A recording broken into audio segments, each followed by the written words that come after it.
Ok, et là le setup était un petit peu laborieux, j'ai pas trop de lampes à disposition, donc j'ai fait ce que j'ai pu, j'ai piqué les 2 lampes de chevet de mes 2 colocs parce que j'ai rien dans cette pièce. Mais pour l'heure, je me rends compte que le défi de une vidéo par jour sur tout le mois de janvier, ça va être très compliqué, j'en ai déjà marre, enfin je me rends compte à quel point c'est compliqué, déjà dès le 2e jour, parce que ce matin j'ai fini le montage à 15h de la vidéo d'hier, du coup qui est sortie hier, j'ai mangé à 16h et là je renchaîne sur le tournage de celle-ci, mais ça prend du temps, donc clairement je vais pas beaucoup dormir ce mois-ci sûrement, adieu les nuits de 10h, il va falloir que je mette des réveils. Quel enfer. Mais bon, c'est comme ça, c'est la vie. Et a priori, il faut pas que je me plaigne. On m'a fait la remarque sur sur le vlog d'hier, justement, en commentaire que je viens de lire. Il faut pas que je me plaigne parce que ça apporte de la négativité, c'est pas bien. Mais c'est comme ça, en fait. C'est ma personnalité, il faut être authentique. Et je suis comme ça, je me concentre sur tous les trucs qui vont mal. C'est pas forcément hyper bien parce que j'ai pas un mindset hyper positif au quotidien, même si je suis très heureux dans ma vie, y a pas de souci. Mais c'est comme ça que j'avance, parce que je vois tous les points qui vont pas et je les règle. Et je fais ça à longueur de journée et c'est comme ça que j'avance assez vite. Mon ton est insupportable. Attends, faut que je montre le setup quand même parce que là c'est quelque chose. Donc là on a une lampe sur le côté pour éclairer le mur, pour essayer d'avoir un semblant de fill light. Là il y a cette lampe là qui est censée m'éclairer, mais je sais pas si elle éclaire trop, elle éclaire surtout le mur. Et après j'ai fait comme j'ai pu pour pouvoir l'installer parce que le fil est pas assez long. Et c'est le bazar, ça c'est mes affaires de ce matin que j'ai pas rangé. Voilà. Coucou. Bon par contre c'est quand même vraiment cool parce que ça me fait vraiment kiffer d'exploiter le potentiel de la caméra que j'ai acheté et à filmer des plans, à apprendre comment ça marche, à voir comment éclairer une scène, tout ça, surtout en faisant avec les moyens du bord. C'est super intéressant, je fais joujou tout l'après-midi. Et en plus je me refais kiffer vraiment au montage, donc c'est super cool. Et je me suis aussi rendu compte que c'est l'un des meilleurs moyens pour régler le problème de la perte de temps à scroller sur des réels ou trucs comme ça. Parce que j'utilise quasiment pas mon tel, là ça fait 3 jours que j'ai quasiment pas touché mon téléphone. Parce que j'ai pas le temps. Quand tu tryhard, t'as pas du tout le temps d'être sur ton téléphone. Et c'est un point que j'avais pas du tout abordé dans une vidéo facecam que j'avais fait sur l'addiction au téléphone. Et je me rends compte que tous les conseils que tu donnes, et donc tous les conseils des personnes que tu vois sur internet, c'est vachement relié par rapport à ce qu'ils sont en train de vivre dans le moment présent. Je suis encore largement en cohérence avec tout ce que j'ai dit dans cette vidéo, mais le point le plus efficace que je trouve actuellement, c'est de trouver un objectif qui te prend énormément de temps et de l'abattre. Donc en fait, ça va faire le discours, attention, faut pas croire tout ce que tu vois sur internet, mais évidemment que tous les autres créateurs de contenu ils sont biaisés comme ça aussi, et que si ça se trouve, comme tu vis sûrement pas la même chose qu'eux dans ta propre vie, ces conseils vont pas être super pertinents. Donc vaut mieux que tu testes par toi-même le maximum de trucs pour pouvoir avoir vraiment quelque chose de pertinent dans ton cas qui sera efficace pour toi. Et aussi j'ai l'impression que d'avoir des objectifs aussi gros, c'est un excellent remède à la dépression. Il y a un réel que j'ai vu passer de Chris Williamson qui en parlait, donc je vais sûrement le paraphraser, mais il disait que dans la majorité des cas, la dépression chez les hommes et chez les femmes était traitée de la même manière, de faire en sorte qu'ils soient compris et appréciés, alors que d'après lui, la meilleure façon de soigner la dépression chez les hommes, c'est de faire en sorte qu'ils se sentent capables, qu'ils aient des responsabilités, qu'ils aient un sens à leur vie en gros. Et franchement, je suis plutôt d'accord avec lui. Male depression gets treated like female depression.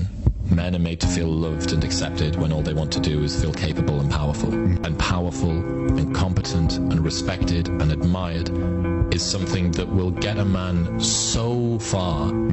You give a man those things and he'll deal with suffering until the ends of the earth.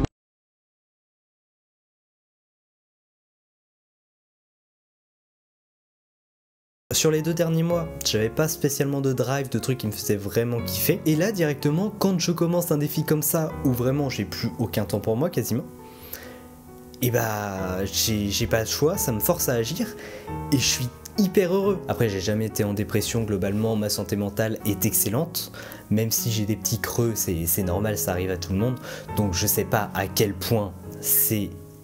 Enfin comment tu te sens quand t'es en dépression, mais je pense qu'il y a quand même une piste là-dedans. Regardez pas couper. Je vais mettre un petit micro parce que on sait jamais.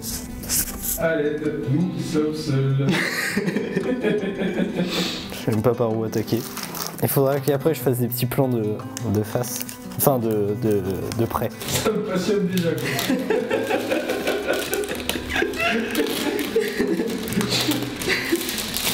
Tu m'envoies tout. Hop là. Là tu vas en arrêter la caméra. Puis on va faire un plan de près. Pour aucune raison. Avec une vue extérieure sur la situation. Ça prend tout son temps.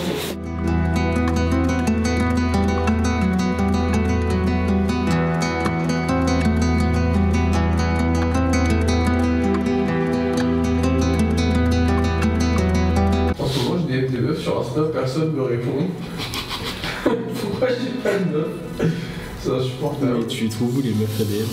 C'est Timo qui m'envoie des meufs de Yubo et je les DM. De Yubo, c'est quoi? C'est un logiciel de rencontre pour des putes encore plus des putes que Tinder. Stylé. Tout ce que tu dis, ce sera dans le vlog. Hein. Mais j'ai bien compris. Là, les plans, c'est juste un alibi. C'est super drôle de faire un vlog avec deux clochards dans un autre rapport. Ah mais c'est super drôle. J'aimerais connaître le nombre de personnes qui ont acheté YouTube sur Tech qui vont réussir à faire de 0 à 100 000 en 8 mois, mec. Pas beaucoup. C'est bien. C'est Naël, elle est toute petite son trépied.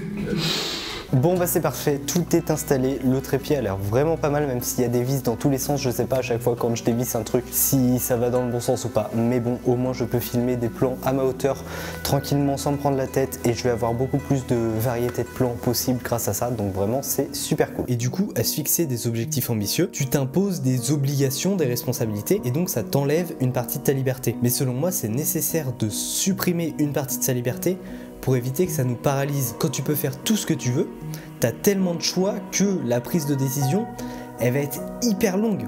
Alors que si t'as un objectif clair et tu sais dans quel sens tu vas, pour la prise de décision, ça va être est-ce que ça m'en rapproche, est-ce que ça m'en rapproche pas, qu'est-ce que je fais, autant s'en rapprocher. Et dans tous les cas, t'auras des règles à suivre, que ce soit toi qui te les imposes ou les autres. Donc autant faire en sorte que ce soit toi qui t'imposes tes propres règles que tu dois suivre, mais tu sais pourquoi tu les fais et donc ça a du sens d'appliquer ces règles plutôt que de devoir subir celles des autres et d'avoir du ressentiment du coup en les suivant ces règles. Par exemple quand je vais à la salle à 7 h le matin, je suis à pied et je vois le tram qui passe à côté, ça me fait tellement rire parce que je vois tous les gens dans le tram qui sont aigris, ils ont pas envie d'être là, ils vont soit en cours, soit ils vont au taf, ils sont pas heureux.